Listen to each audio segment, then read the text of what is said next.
There were no notes, right? No notes for today, right? Okay, good. So I was remembering. So the day off, nice. And we are still working with, in fact, we're going to stick with this essential question for several days. How can I incorporate what I know about derivatives to find antiderivatives? We're really relying on that derivative flipbook and working backwards. Okay. We're trying to come up with an original function, knowing that in the integrand of the integrations notation, in that integrand, we see the derivative, we see the rate of change. And so we really don't have any new takeaways other than what we had from yesterday. However, I just want to make a comment about a few specific, did I put this in your notes? A few specific piecewise and absolute value. Do you have a corner of your notes where you could put it? I was just thinking, you know, you actually probably could fit it like on the bottom of page 26. Underneath the enormous amount of cons that you have. Or even up the side where we had examples 2 to 9, because you probably didn't have to write too much there either. Sorry, I just had a kind of a fleeting thought yesterday afternoon, and then I couldn't remember if I put it in the notes before or after the afternoon. So, just for people at home, you might have space, so we are going to go over two. We're going to look at two situations, piecewise and absolute value. That's how slow I type. And it might fit at the bottom. Fit at bottom of page. Now I forgot the page number already. Thank you. 26. 26. We think it might fit there. I mean, it's not much writing. I think it's just more kind of a conceptual thing than anything. Sorry, it was kind of an afterthought, but I think it's pretty important. So, I mean, so anyway, so I wanted to devote some time to it. Okay, so here's a piecewise function.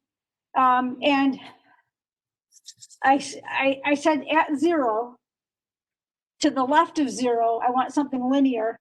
And then to the right of 0, I want this cosine. Does that make sense? Okay.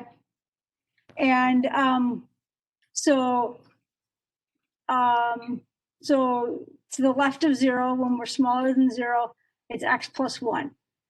So we have a linear function at 0, we're up there at an intercept of 1. Does that make sense? And then we have this line that has a positive 1 slope. And then to the right of 0, I have this cosine function. And so at x equals 0, the cosine is still 1.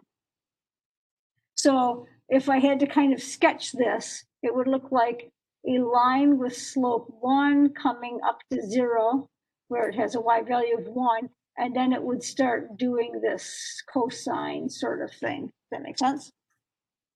Okay, so we know it's continuous at x equals 0. And I want to integrate it from -1 to +1. So, did you say, huh? Oh, I thought somebody said, huh? Like they had a question about that. So if we're integrating it from -1 to +1, we're integrating kind of like a little triangular space. And then we're integrating underneath the cosine function out to 1 radian.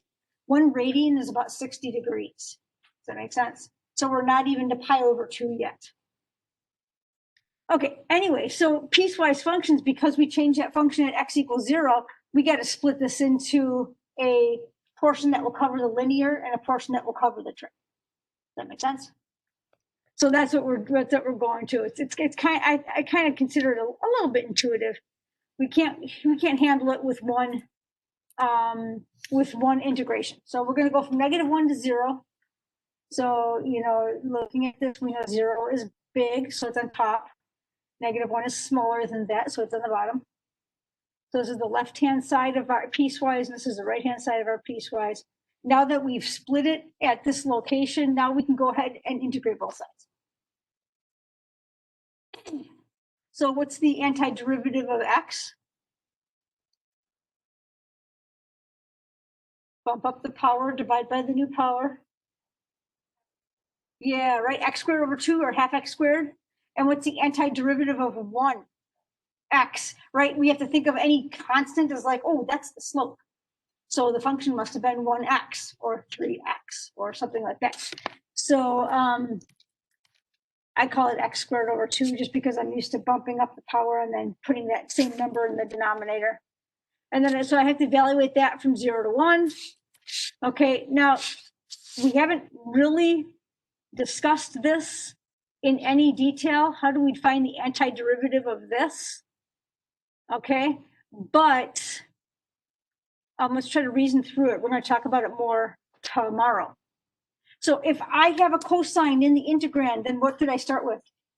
A sine, right? Okay, so we got that far. And I have a pi x in the brackets. That's not going to change when I differentiate or when I integrate. It's still going to be there. It's the inside function, right? Okay, so let's see if that takes care of it. If I just call this sine pi x and I differentiate this, do I get cosine pi x? What do I get? I get pi cosine pi x because of the chain rule, right? I get cosine pi x times the derivative of the inner function, which is pi, right? This is like saying 4x or something like that. So I don't want the pi there. I don't want pi cosine pi x. I just want cosine pi x, right? So how can I fix that up front? How can I fix that here so that when I differentiate this, the pi goes away? I can do 1 over pi, exactly.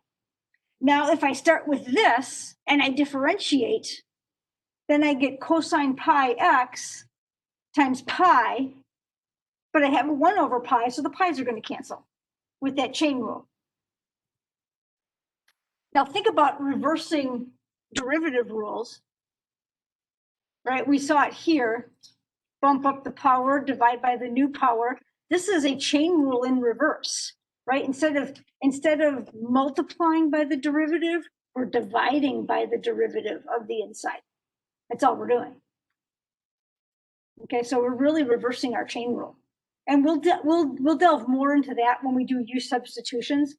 But when we have a simple linear expression, it's a simple one-step reversal of the chain rule. It's the easiest way to go about doing that. Okay, we have to evaluate that from 0 to 1. So I'm not going to go any further. I mean, you can plug in 0 here and get 0, right? You can plug in -1 in here and get half minus 1, which is -1/2. So we have -1/2 here. And when I plug in 1 here and 0 here, this is all 0. Because sine of pi is 0 and sine of 0 is 0. So the answer must be -1/2. Okay. So far, so good. Actually, before I go any further, let me just say this, because you were getting good at this with derivatives first semester. If this were a free response and you put in 0 here and then you subtracted and put in the -1 and did the same thing over here, put in the 1, then subtract and put in the 0, and it's all numeric, you don't have to simplify it. Remember that for the free responses? So if you plug in your upper and your lower bounds and just leave it that way, the grader has to evaluate it. So remember that. You don't have to really know the trig too much on those free responses. Okay, let's move on. Then, whoops, don't think I'm clicking in the right spot. There we go. Let's take a look at, oh, rats. We're not going to be able to see the bottom of this.